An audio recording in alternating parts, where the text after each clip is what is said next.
and welcome to our next series of talks grouped by the theme of innovations in building technologies and energy systems. It's my pleasure to introduce Dr. Iain Walker, a scientist at Lawrence Berkeley National Lab, who has more than 30 years of experience as a building scientist conducting research on indoor air quality, ventilation, and reducing the energy and CO2 impacts of buildings. He's an ASHRAE Fellow and currently serves on the residential team of the ASHRAE COVID-19 Epidemic Task Force, and his current work focuses on residential ventilation and home decarbonization, which he'll provide some insights on today. Iain? Oh, thank you very much for that lovely introduction, and welcome everybody. I'm going to talk today about decarbonizing homes. And as I mentioned a couple of minutes ago, if you're early to this meeting, there might be some hammering and banging in the background. And that's because my home is currently being decarbonized. And I'm going to talk today, not about my house, but about more generally about decarbonization efforts. And I want to say that a lot of this work has been supported by the US Department of Energy, who are, I guess, our benefactors at LBNL. And I want to start out by thinking about three principles behind home decarbonization. What do we mean? I guess the first principle is that we can't efficiency our way to zero emissions. And what does that mean? That means if I replace my very old gas furnace with a more modern one, I can cut my output by 20%, but I'm still emitting a lot because I still have a gas furnace. And this leads to our second principle of the way we're going to decarbonize is by electrification, because we can get electricity that has little or no carbon content. And the last principle is the trickiest one, and the one that will be the focus of my discussion today, which is how do we do this and make it affordable? And, you know, the US DOE and LBL, we're not the only people thinking about this, obviously. There's many, many organizations thinking about how do we get carbon neutral buildings? How do we decarbonize the building stock? Many, many studies and so on. But the key takeaway from these studies is that the barriers aren't necessarily technological. It's a very difficult, complex thing to do, and it's not particularly affordable. And so a couple of years ago, we started some work for DOE trying to figure out how can you know more about the affordability part of it and maybe address that easier part as well. And so we surveyed the industry to get more data on what does it cost to do a whole bunch of things related to reducing energy use and electrification of homes. This slide sort of summarizes some of our efforts. Most of the data was provided voluntarily, although we did pay for some of it. And we got information on costs broken down in different ways by the individual measures, for example, and so on. And we also got information on the energy use of the home and calculated savings. And just so you know, the numbers I'm going to give you, when I give you dollar numbers, are all from 2019, which is when we got the data, and they are national averages for this work. And we all acknowledge there are huge regional differences. Now, if I have time, I'll get to that later. Just to sort of give you an overall summary of where the data came from, this is a map of the US, and the size of the blob corresponds to the number of projects we got from each state. And most of the data was dominated by energy efficiency programs rather than individual projects. And we had about 1,700 total projects, over 10,000 measures, about just over 3 million square feet of renovated homes, and something like $24 million spent on the renovation. So you get some sort of an idea of the magnitude of the database we're talking about here. And just if we start off at a very high level here and look at, okay, if I spend so much on a project, what are my likely savings? And this is looking at all of those projects lumped together.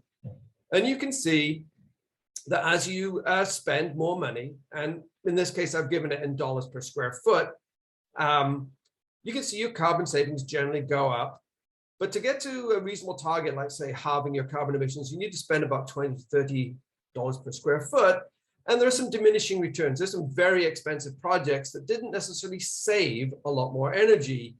And so if we dive into this a little bit further, trying to figure out, you know, what are typical retrofits and how much do they save and what are our targets and what might we need to do? We took those 1,700 projects and divided them up into 6 general groups. This was very low cost and very basic, very simple things were done.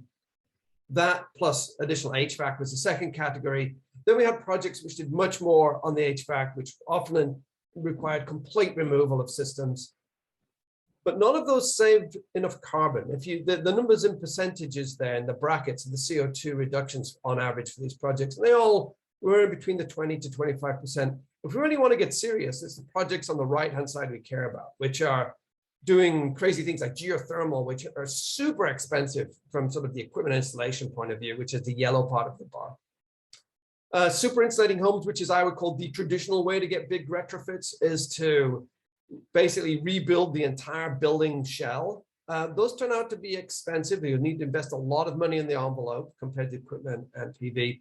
And the last category, which is kind of a newer category, by newer, I mean something that's been going up in the last 10 years or so as PV costs have gone down, is to only do moderate envelope and equipment upgrades and try to achieve the savings through offsetting the use using PV. So these were the categories that we were sort of broke things down by, but you can see looking at these costs, they're still pretty high, certainly unaffordable for a lot of people. So we need to try and figure out how to make this more affordable. And the term we use for this is cost compression. And there are various paths to this. Here are some examples, ones which are obvious, right? If we have good rebates and incentives, that brings costs down. Maybe we can have optimized packages because the things that were done here to homes might not have been optimized.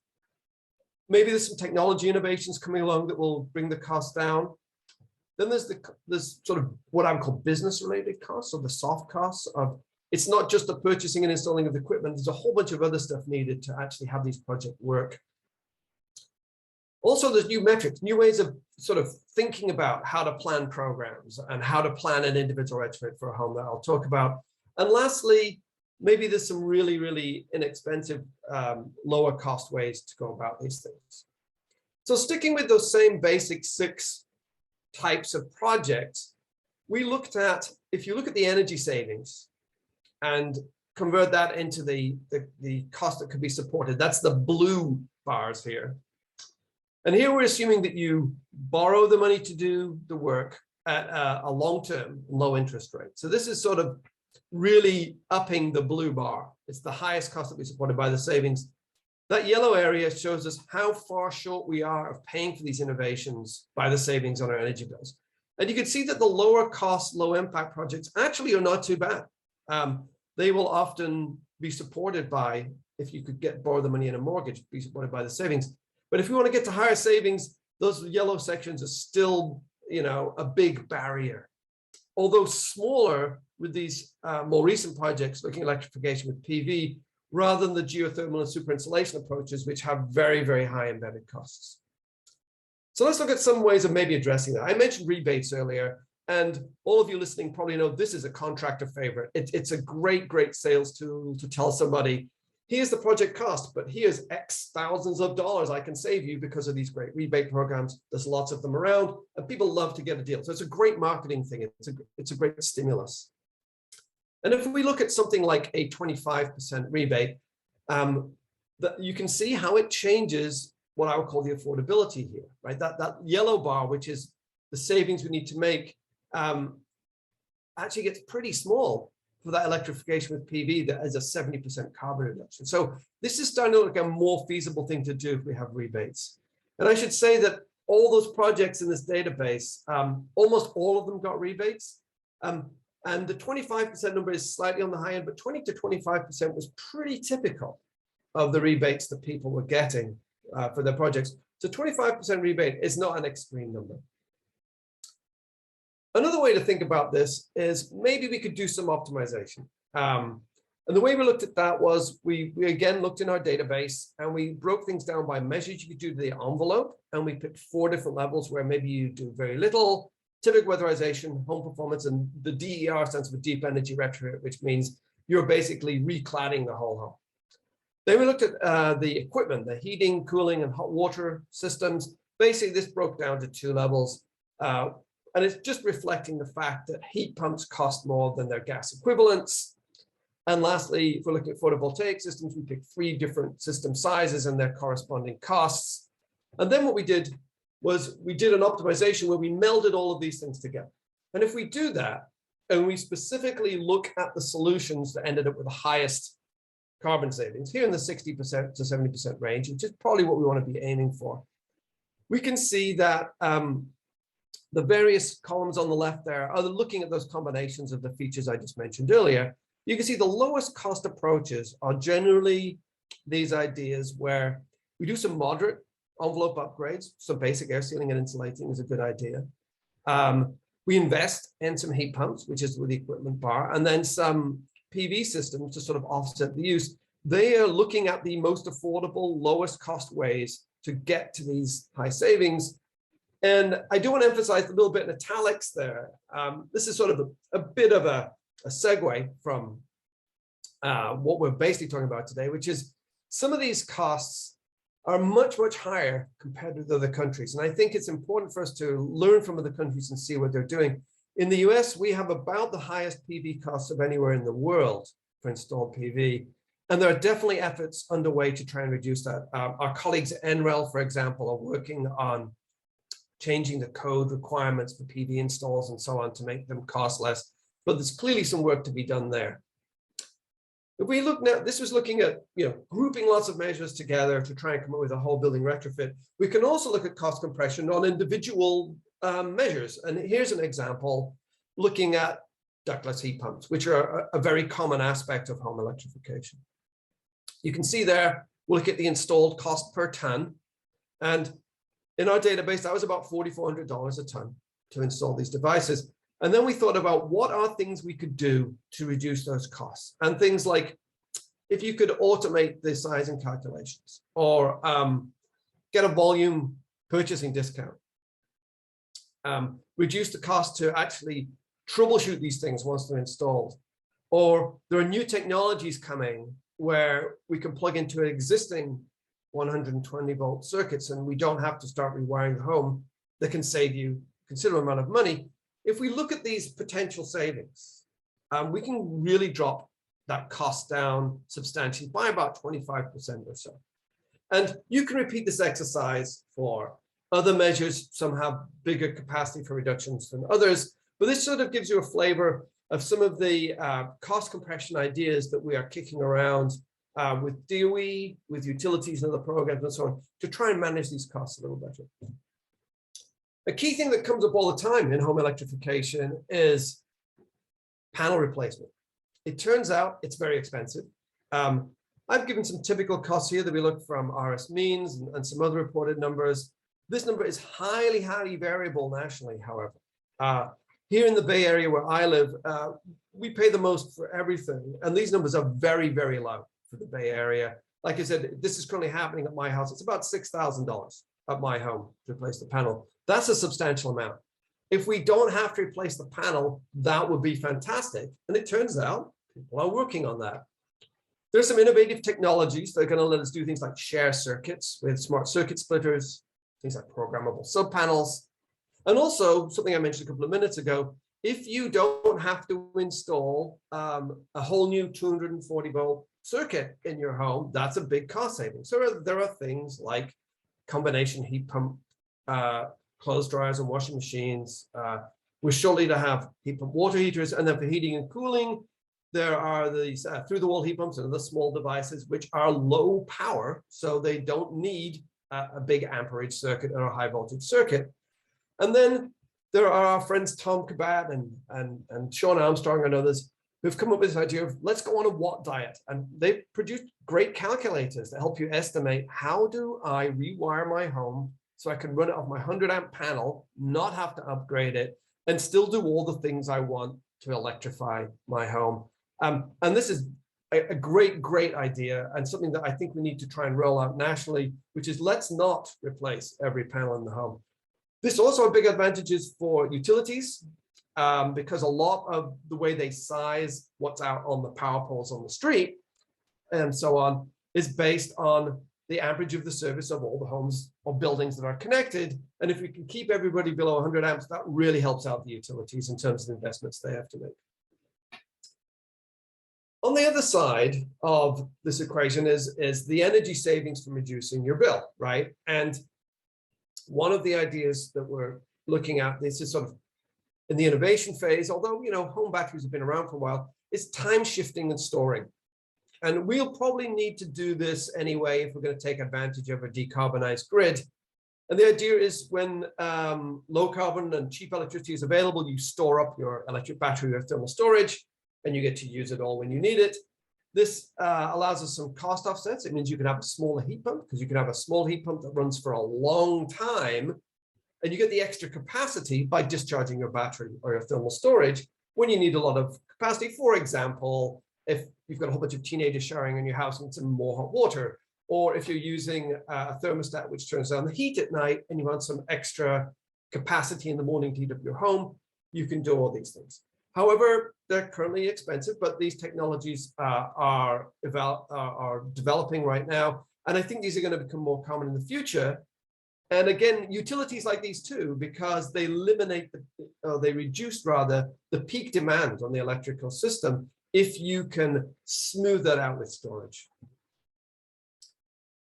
Another thing that is not associated directly with technological advancements or energy bills is some of this has got to do with how businesses are run and the soft costs behind doing this work.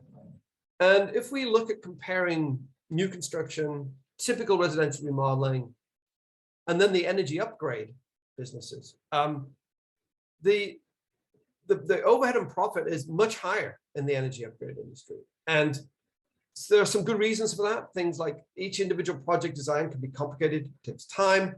Someone has to put the effort into making sure you're participating in the right programs to get the rebates. There's a lot more testing involved. And frankly, that first bullet, the customer acquisition thing, what we hear from contractors in surveys and so on, is that persuading people to do this is difficult.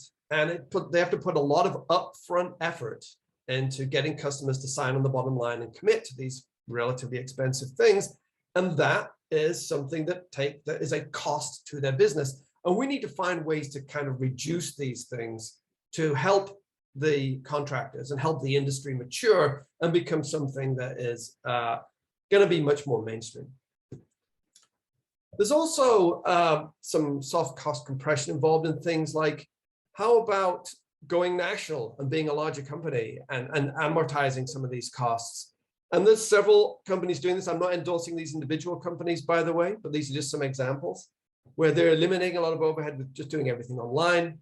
They're flat pricing everywhere, so they're not customizing things. And a key thing here is the DIY options. I love all my contractor friends, and I'm not saying that we should never, hire a contractor ever again, but it should be an option to DIY it. There are some significant cost reductions if you can do it, and these options are becoming available.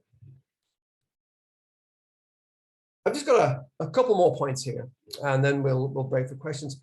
This idea about new metrics, what is a metric? A metric way is sort of evaluating what the heck it is you're doing. And I have a couple of plots here to illustrate these ideas. So, we often talk about affordability, upfront cost, return on investment, and they're all fine, but sometimes we need to look at things like, if I want to be carbon emission neutral, what do I have to do? So here what I'm doing is I'm looking at the heat pump COP required to break even with an 80% FUE furnace, which is you're going to find in a lot of homes when you're upgrading them. And you find that in most of the states shaded green, you don't need a high COP to break even from a CO2 emissions point of view. The exceptions are the red states shaded here, particularly Wyoming. They're burning a lot of coal. The carbon is high in their electricity, and it's very difficult to get a heat pump to be carbon neutral. But in many states, this thing is almost trivial. That's for carbon neutrality. What turns out to be much more difficult is cost neutrality because of the difference in prices between natural gas and electricity generally being higher for every unit of energy you get. And you can see here that, there's a lot more sort of pink states where it's borderline, and it's much more tricky to get energy cost neutrality. And, the state I live in, and I love California, you can see how it changed for carbon emissions neutrality. A COP of one, basically electric resistance is carbon neutral, but our electricity is expensive, so it's much higher COP required to be energy cost neutral. Another way to think about how to sell this work and increase what we call the value proposition is not to focus just on the cost of installing things and the bills, but think about other stuff. Like, you end up with a healthier home for a bunch of reasons. Not burning fossil fuels means you're not releasing a whole bunch of contaminants in your home or outdoors. there's various studies being done, and because healthcare is expensive, the cost of avoided healthcare issues are enormous and massively, massively bigger than the cost of actually doing the work. But we don't have a way to combine these things at the moment. There's also like just key safety things. Do you need a carbon monoxide alarm if you don't burn gas in the house? Probably not. Are you going to have explosions that are a big issue for gas distributors? They hate them, and so do the people who get blown up. We don't have to do that if we have the gas infrastructure. And in places like California, it's an earthquake safety issue. The post-earthquake fires from gas are a big issue. If you don't have the gas, you don't have the fires. And lastly, more EVs around, right? This is going to be a big challenge for electrifying homes. We simply don't have the infrastructure existing for public charging, not even close. Most people are going to have to charge at home. This often needs a big high power circuit, which is a problem if we're trying to not, replace the panel, not upgrade to a 300 amp circuit. Creates a lot of problems. It's probably one of our big struggles. I would advocate we should not allow 50 kilowatt chargers in homes. We should stick with 7 kilowatts or less, which can ameliorate the problem, but it's still a significant challenge that we just don't have a way of dealing with at the moment. In addition to this, getting data on costs and so on, we've also done some industry surveys to look at some of these issues of how do we make this more popular and how do we get to scale with this. I just want to show a couple of slides discussing that briefly. Looking at the motivations of homeowners, for example, when people are looking at energy upgrade projects, they're mostly about things like comfort. People think about saving energy and sustainability and so on. And things like return on investment is not an issue for homeowners because that's not what they're doing. They're not doing it as an investment. And it doesn't make sense to talk about things like ROI or payback, although this is often done because that's not really a motivation for why people are doing this. Understandably, if you're running a program or you're a bank, you might care about these things, but it's not what's motivating people. And that's important when we're trying to sell these things. The residential market is not like the commercial market, and we need to certainly understand that. In terms like making things affordable and providing good financing, they are the key things to enabling these things.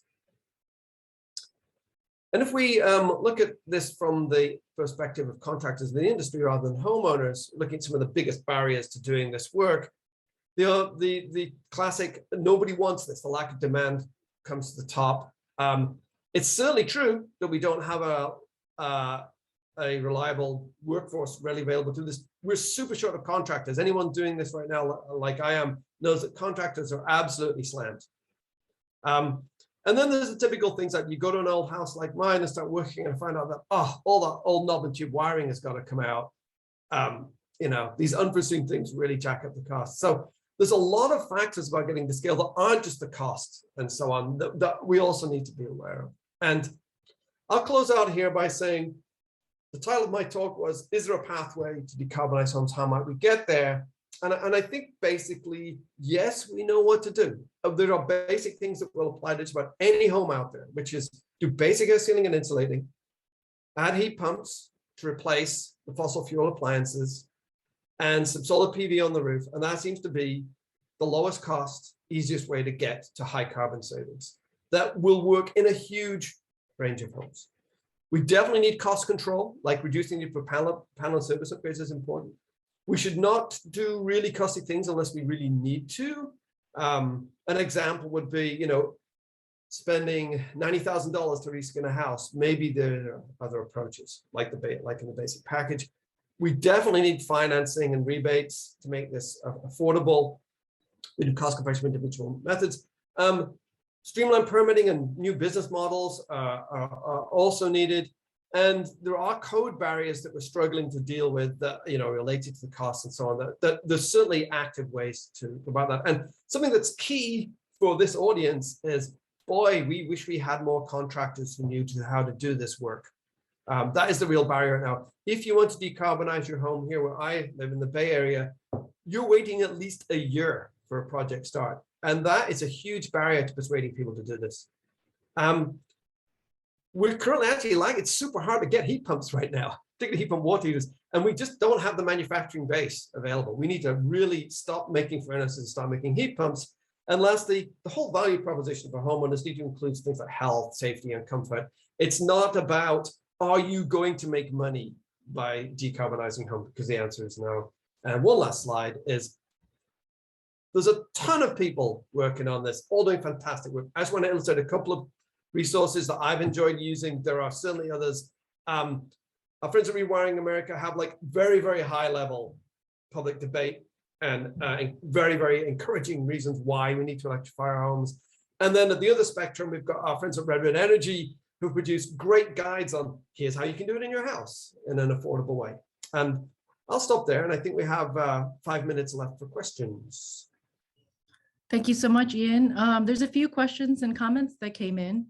Okay, and first comment that kind of came in was that said, I don't believe that rebates balance the IRR, or internal rate of return, for any advanced HVAC project. Do you have thoughts on that? Well, I mean, as I mentioned, the rebates are often used as a marketing tool. Like everybody wants to get a deal, right? So if you're a contractor trying to seal a deal, which is the hardest part of their job, right? The rebates do help a lot. And you could debate endlessly about, well, if there's a rebate, how much does the homeowner see? How much does the contractor see? And different programs do things in different ways. Some require the homeowner to do all the paperwork. Others specifically have the contractor do it. So it's complex. Boy, it would be nice if there was like one national simplified program that took almost no effort to participate in. That's where I would like to be, but we aren't there, I'm afraid. Next question is, have you been following recent discussion threads on San Francisco not allowing neocharge and other similar smart splitters for homes? I'm not aware of that particular issue, but I know there are a lot of issues with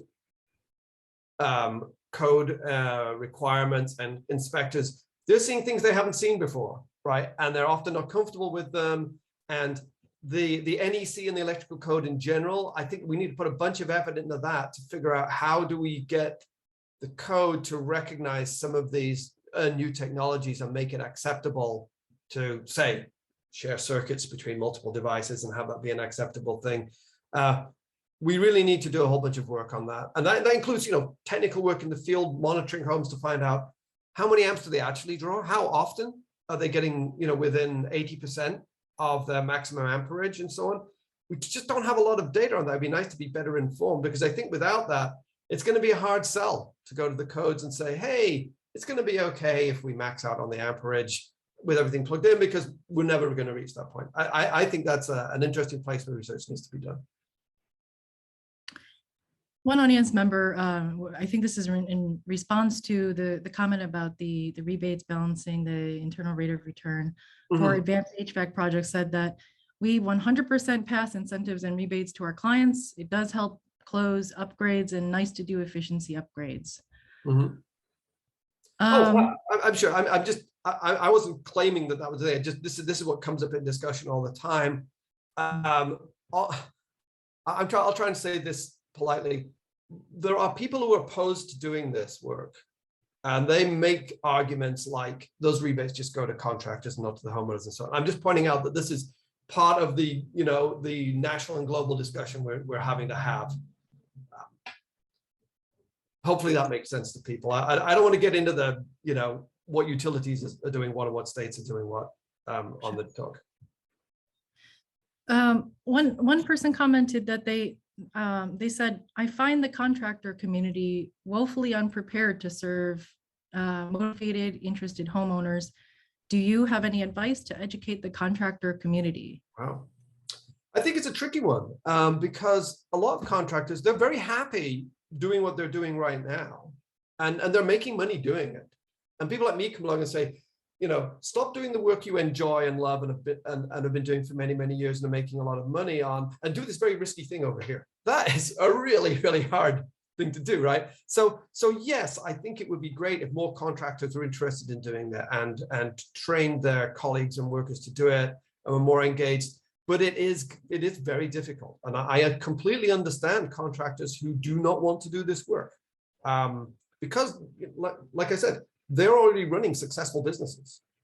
And they're like, why would I stop doing that? And it is difficult, right?